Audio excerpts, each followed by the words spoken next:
Hey everybody, it's Ryan with the Farm to Table Direct Show here at Okie Homestead Expo 2025, Mays County Fairground in Pryor, Oklahoma. Out having a great day, a lot of activity bustling around. But right now we're sitting down with our friends Jim and Bella Crakey.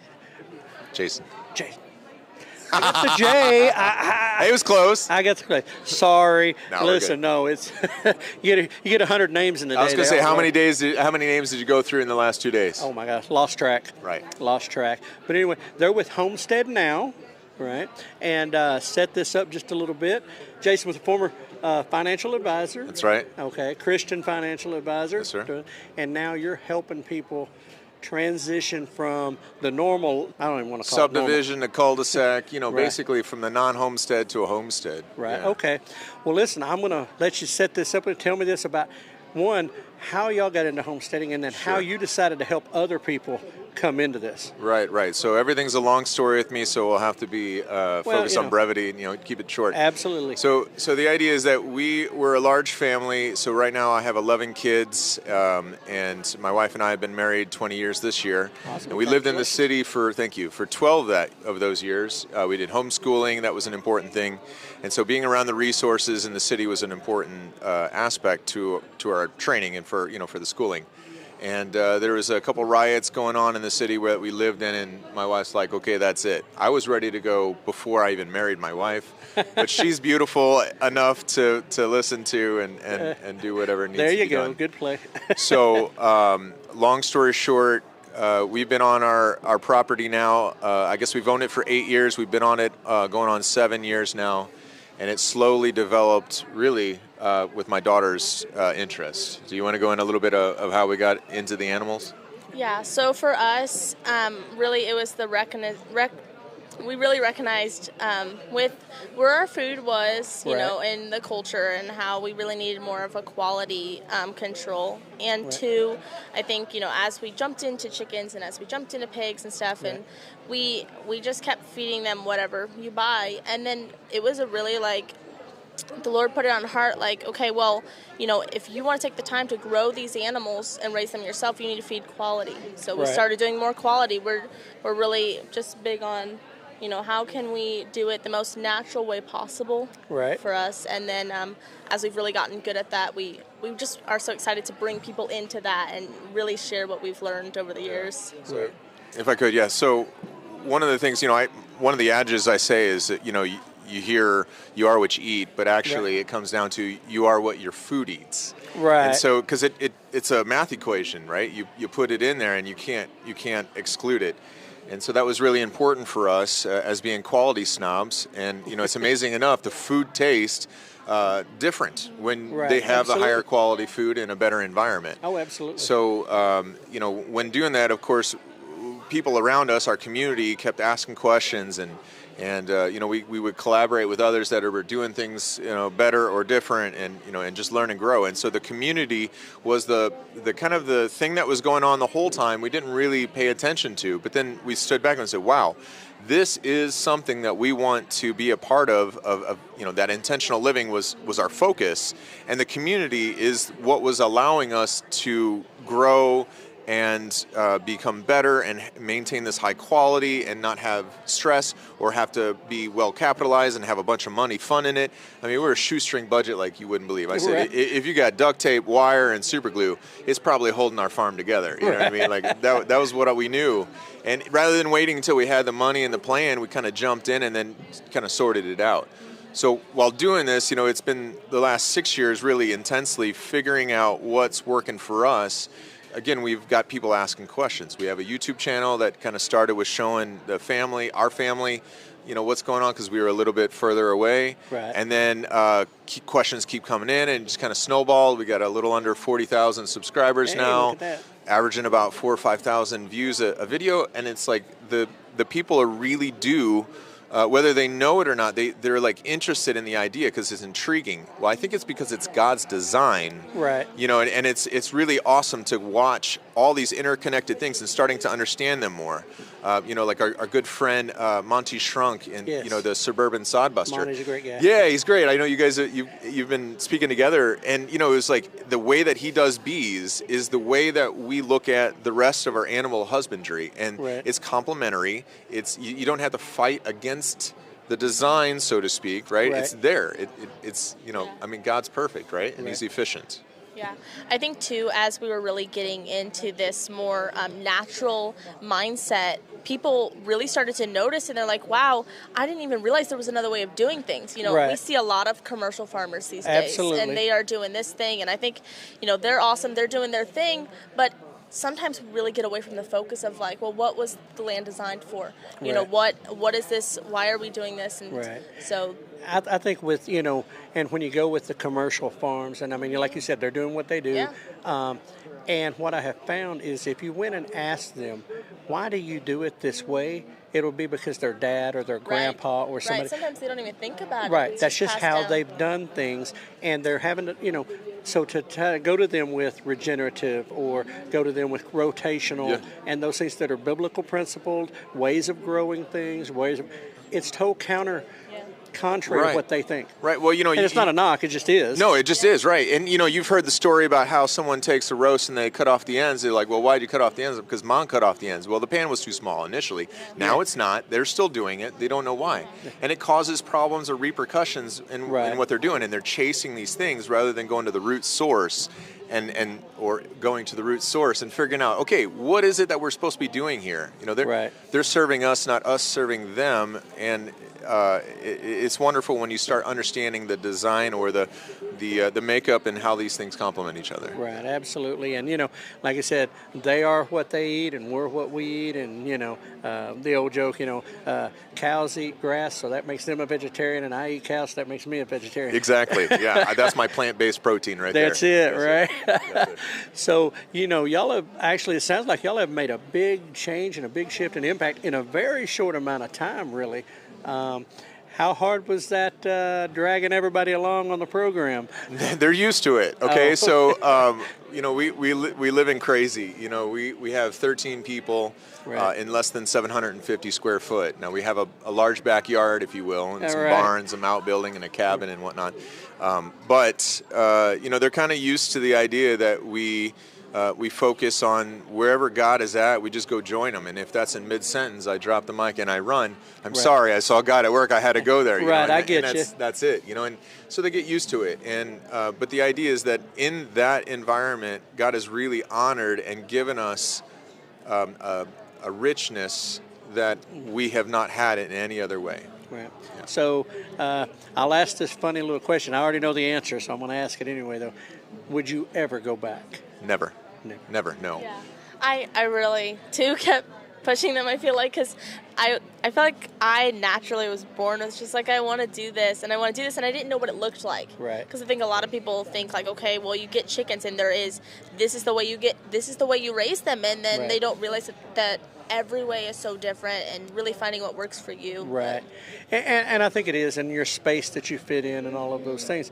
Now, I'm going to ask the question. You're young enough I can ask this. I won't ask an older person this. How young are you?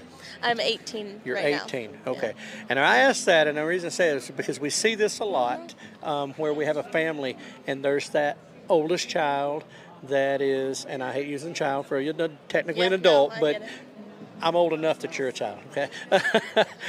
I'm past the mid-century mark, so we can do this. We find that a lot, that your generation, your age, one, they grab onto it quicker than those of us that are a little older, and we've been doing things this way for 30, 40 years or whatever. But also, you talked about YouTube and you talked about the socials earlier. Y'all grab that quicker than we do. Y'all grab that whole thing quicker. Yeah. And I think it goes to, because the whole thing, y'all are going to grab. Now, you are old enough, probably, and maybe a couple of your other siblings, to remember life before, where some of your other ones may not be coming up with that. They'll never know that other life.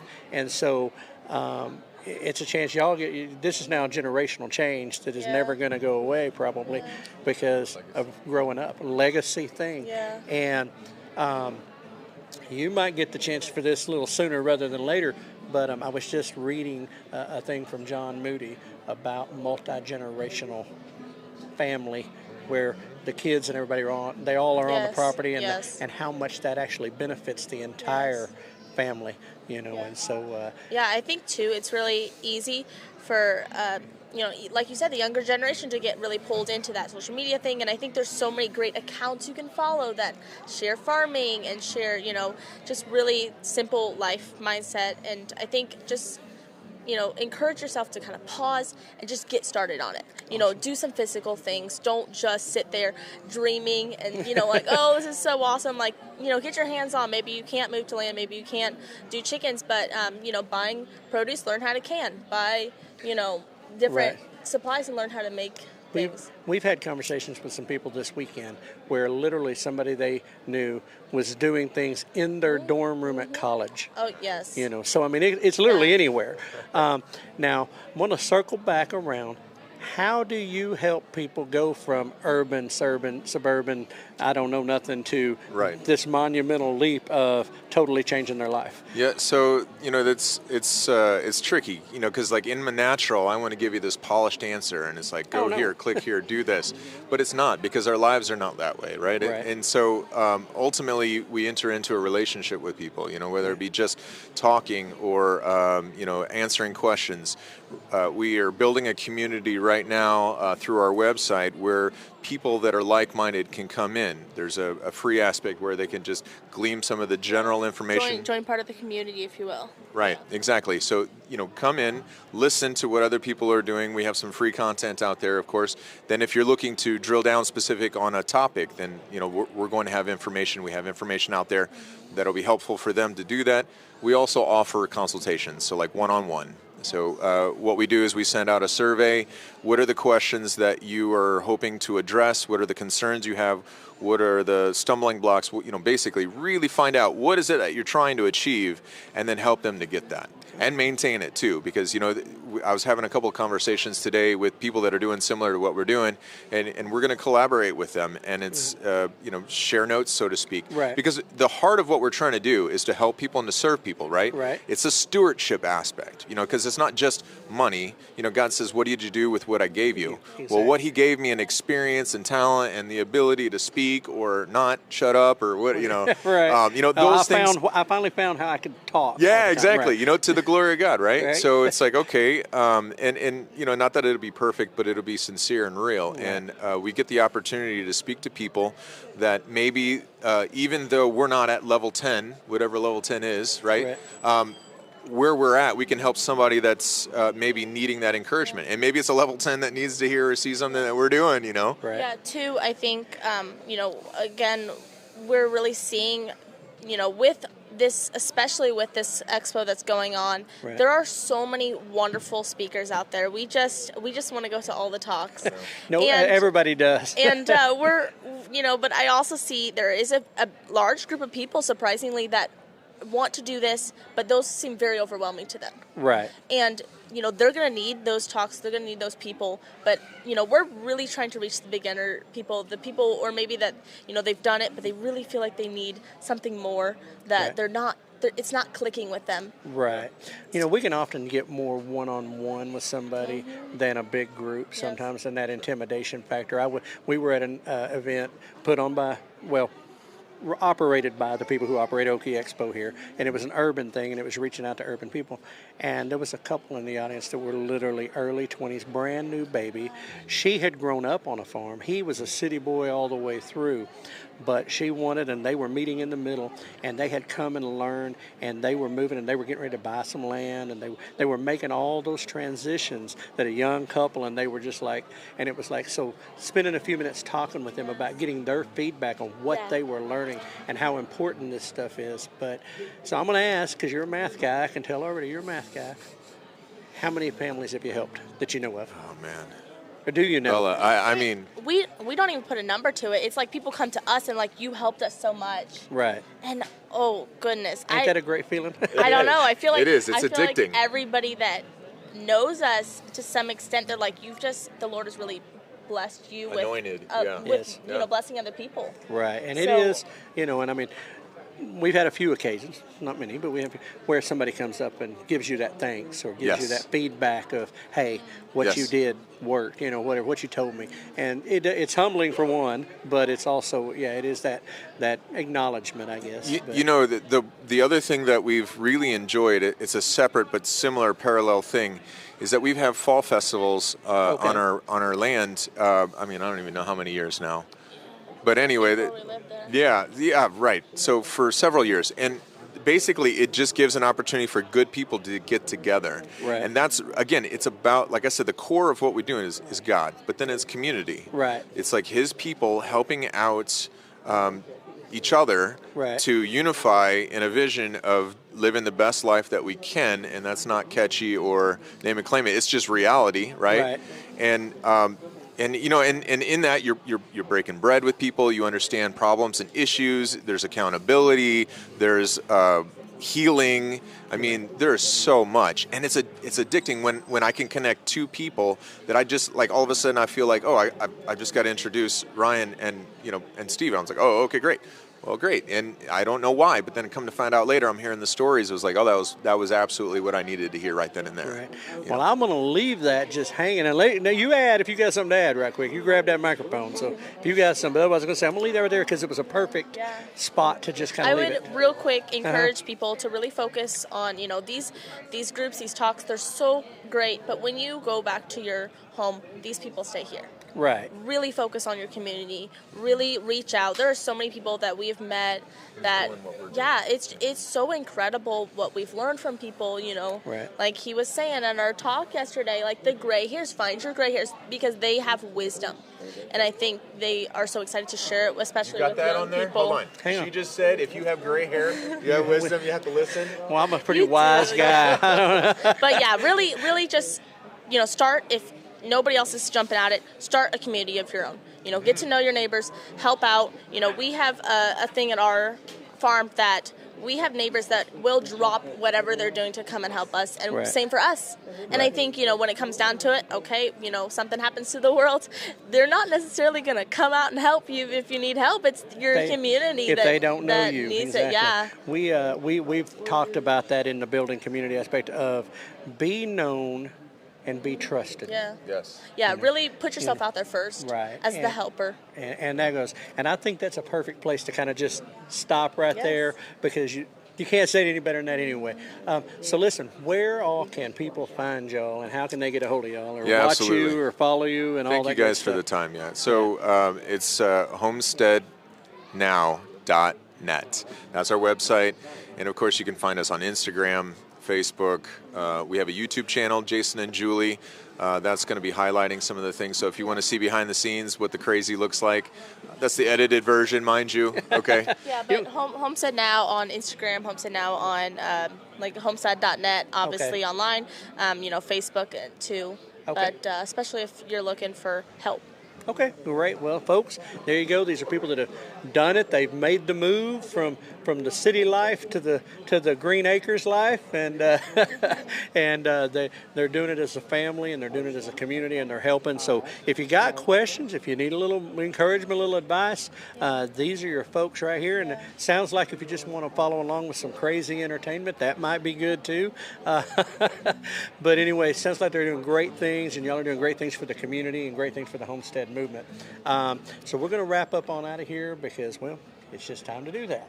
But anyway, what we do at the end of every show or episode, interview, anything like that, is we end it with prepare for the unexpected and keep it local. And we kind of drag it out like that. So we're going to wrap this out right now. All right, folks, you've got that interview. You've got some great information. I hope it was a little bit inspiring even to want to make you kind of reach out into your community and take that first step. And if you need some help, homesteadnow.net, or you can find Homestead Now on Facebook and Instagram, and Jason and Julie on YouTube to watch the chaos and crazy. Oh, yeah. But anyway, that's okay. We all got it in life, I promise. But anyway, you can check them out there. And thanks again for watching. Hit the like, hit the subscribe, hit the share, and we will catch you all on the next video. And as we say at the end of every episode and every video, prepare for the unexpected and keep it local.